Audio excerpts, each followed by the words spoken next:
Assalamualaikum warahmatullahi wabarakatuh. Alhamdulillahirabbil alamin. Arsala rasulahu bil huda wa dinil haqq liyudhhirahu 'ala dini kullih wa kafa billahi syahida. Asyhadu an la ilaha illallah wa asyhadu anna Muhammadan 'abduhu wa rasuluh. Rabbi shrah li sadri wa yassir li amri wahlul 'uqdatam min lisani yafqahu qawli amma ba'd. Pemirsa suararahimah.com yang saya hormati, pada kesempatan kali ini saya ingin berbagi menyampaikan tentang pelibatan peran ayah dalam pengasuhan anak menurut Islam.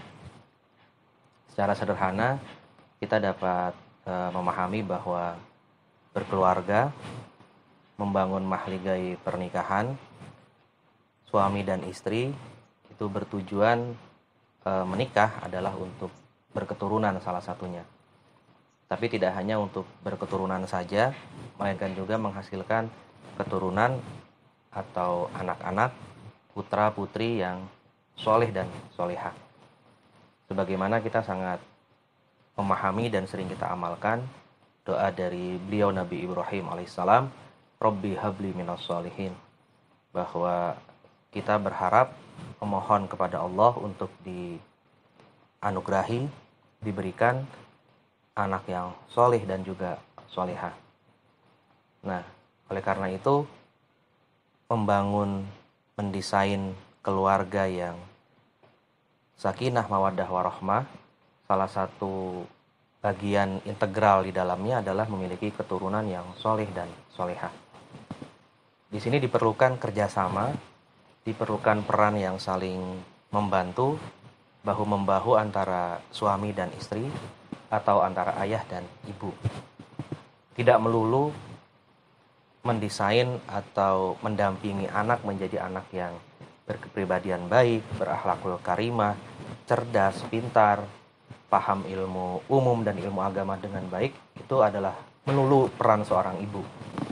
Di sini juga kita harus paham bahwa ayah itu berperan sangat penting dan signifikan. Kenapa demikian?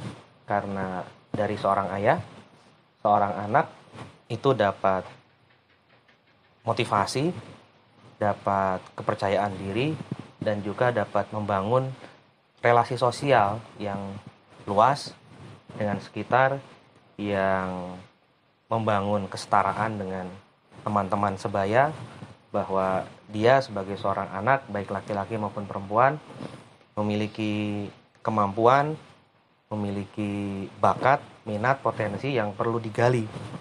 Nah, ayah memiliki peran yang sangat signifikan, yang sangat mendasar sekali untuk membangun motivasi yang kuat, membangun kepercayaan diri, sekaligus membangun kedisiplinan dalam diri anak-anak kita. Nah, berangkat dari paparan saya tadi, ada prinsip kesalingan. Bagaimana seorang suami istri, ayah dan ibu itu saling membantu dalam mendampingi dan mengasuh anak. Kita tahu bersama bahwa kita bisa mempersiapkan generasi yang soleh dan soleha itu tidak hanya setelah anak lahir, tapi sebelum anak dilahirkan. Bahkan sebelum kita merencanakan membuat anak.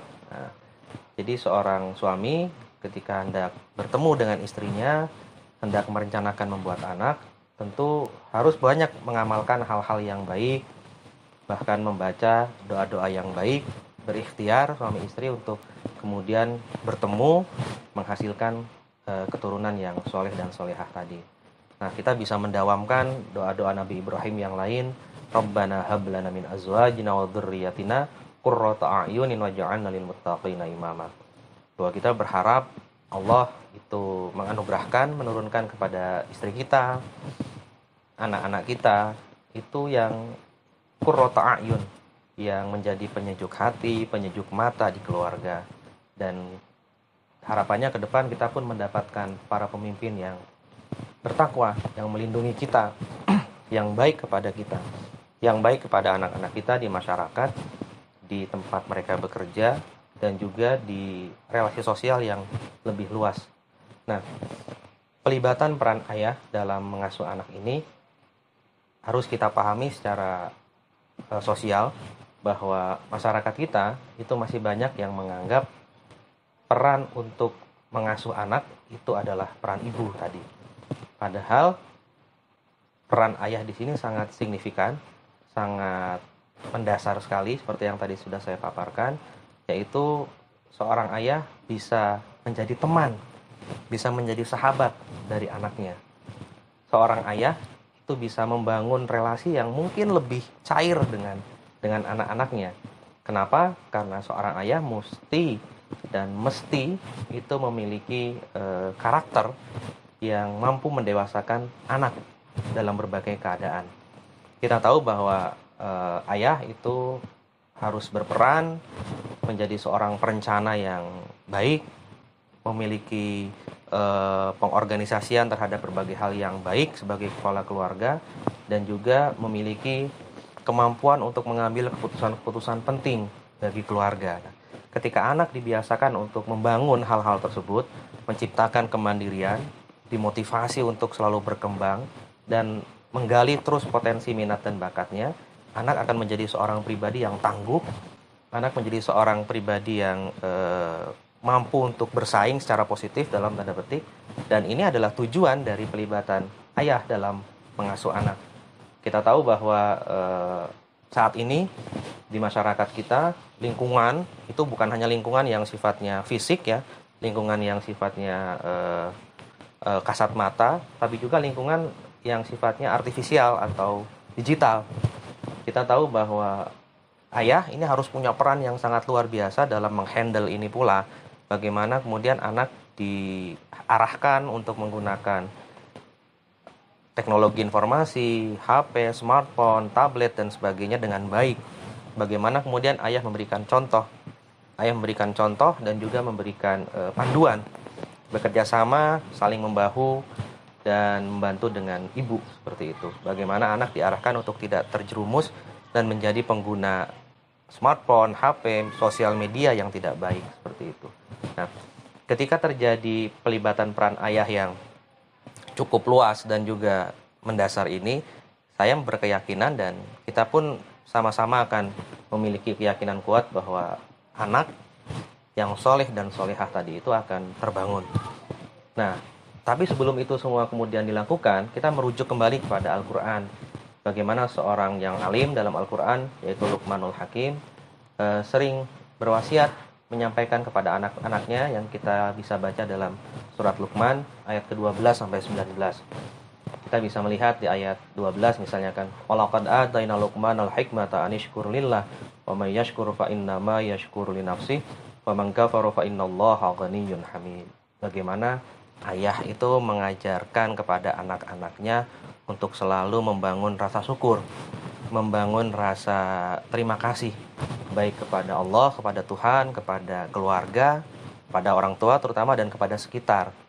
Kemudian paling penting juga ayah mengajarkan pondasi dasar tauhid atau akidah, sebagaimana Luqmanul Hakim dalam surat Luqman itu mengatakan kepada anak-anaknya, wa idz qala Luqmanu libnihi wa huwa ya'iduhu ya bunayya la tusyrik billah inna syirka la dzulmun adzim. Bahwa yang paling mendasar adalah jangan sampai anak-anak kini dan esok ketika dewasa itu melakukan perbuatan syirik kepada Allah. Bagaimana ini menjadi pondasi? Ya karena semua hal itu harus didasarkan basically bertumpu pada pondasi agama yang kuat. Nah, ayah berperan untuk kemudian mengajarkan ilmu agama yang mendasar kepada anak-anak, menyekolahkan anak-anak ke sekolah umum yang baik, mengajikan anak kepada guru ngaji yang baik, bahkan mungkin bisa mempesantrenkan anak kepada pesantren-pesantren yang baik, yang sesuai dengan ahlus sunnah wal jamaah. Kemudian anak-anak juga diarahkan oleh ayah terutama, dibantu oleh ibu, bagaimana memahami berterima kasih pada kedua orang tua atas jerih payah kedua orang tua. Wassaynal insana biwalidayhi hamalathu ummuhu wahnan ala wahni wa fisaluhu fi amaini anishkurli waliwalidayka ilayyal masir. Bahwa ternyata anak itu harus berterima kasih kepada kedua orang tua, terutama pada ibu yang telah mengandung kita selama 9 bulan 10 hari, menyapi selama 2 tahun, dan kemudian membimbing, mendidik, dan sebagainya sampai kemudian kita bisa melakukan berbagai hal sebagai seorang anak. Nah, hal-hal ini menjadi peran penting dari ayah. Pemirsa Suara Rahimah yang sangat saya hormati, ayah adalah sosok guru, ayah itu pionir, ayah itu public figure di dalam internal keluarga yang akan selalu digugu, ditiru, dilihat oleh anak-anak di dalam kehidupan sehari-hari. Dan kemudian ayah juga mengajarkan kepada anak-anak untuk jangan menjadi pribadi yang sombong dan takabur. Walau tamshi fil ardi marha, kata Luqmanul Hakim. Bagaimana firman Allah di surat Al-Luqman itu. Janganlah kita berjalan di muka bumi dengan sombong dan takabur seperti itu. Hal ini kemudian harus kita pahami dan kita ajarkan kepada anak-anak kita. Bagaimana kita juga membangun komunikasi yang baik, relasi yang positif antara ayah dengan anak. Bagaimana kemudian ayah harus menjadi seorang pendengar yang baik, pendengar yang selalu mendengarkan curhatan hati anak, mendengarkan keluh kesah anak, dan juga memberikan solusi-solusi yang sifatnya praktis dan juga berdampak positif bagi tumbuh kembang anak. Saya rasa dengan begitu tujuan dari risalah kenabian sebagaimana Rasulullah mengatakan innama bu'istu liutammima makarimal akhlak, bahwa tidak lain dan tidak bukan aku, kata Rasulullah, diutus adalah untuk menyempurnakan akhlak. Insya Allah akan terbangun ketika pola pengasuhan anak dalam sebuah keluarga itu mendasarkan pada cara-cara yang islami, cara-cara yang progresif, yang transformatif, yang memberdayakan dan saling bahu-membahu antara suami dan istri. Saya rasa itu yang bisa saya sampaikan. Terima kasih atas kesempatan dan perhatiannya. Wallahul muwaffiq ila aqwamit thoriq. Billahi taufiq wal hidayah. Assalamualaikum warahmatullahi wabarakatuh.